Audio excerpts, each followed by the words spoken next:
आत्महत्या केलेल्या आहेत, लाठ्या खाल्लेल्या आहेत, डोके फुटलेले आहेत, बंदुकाच्या ज्या पेलेट गनच्या गोळ्या त्यांनी झेललेल्या आहेत, काही लोकांची दृष्टी गेलेली आहे, हे विसरता येणार नाही आनंद साजरा करताना. तरीही आज छत्रपती शिवाजी महाराज पार्काजवळ सन्माननीय उद्धव ठाकरे व सन्माननीय राज ठाकरे यांनी तिरंगा रॅलीचं आयोजन केलं. खरं म्हणजे हा एक मोर्चा निघणार होता, पण आता मोर्चाचं प्रयोजन राहिलं नाही. जंतर मंतरवर सुद्धा आंदोलन तसं संपलेलं आहे.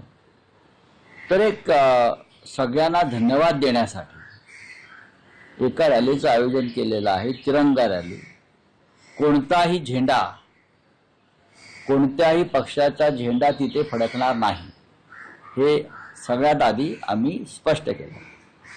तिथे सगळ्यांनी यावं, तिथे व्यासपीठ नाही, थोडीशी जागा आम्ही करू आणि फक्त 2 भाषणं होतील.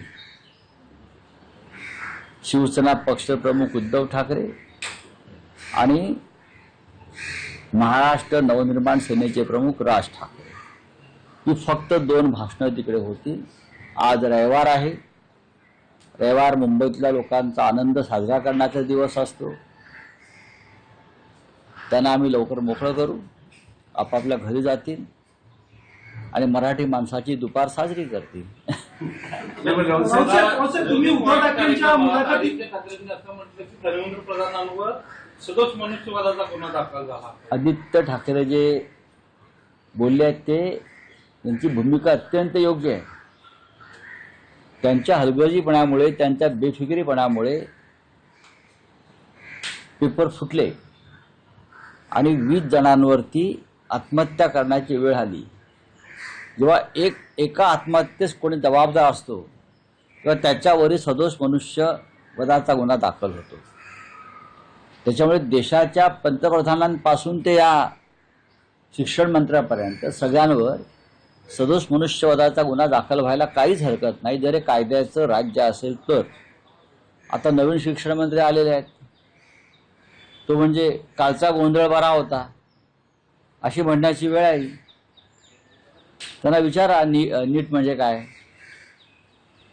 मी उद्धव ठाकरेंची मुलाखत घेतली आहे, त्यामध्ये प्रश्न विचारलेला आहे की सरकारला झुकवण्यात अभिजित बिटकेंना यश मिळाले, मात्र आतापर्यंत 12 वर्षात कोणत्याही विरोधी पक्षाला हे यश मिळाले नाही, अपयशी झाले.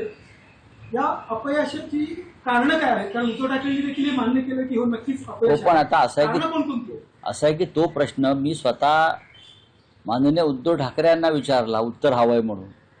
त्याच्यामुळे त्याने जे उत्तर दिलंय तेच उत्तर समजा.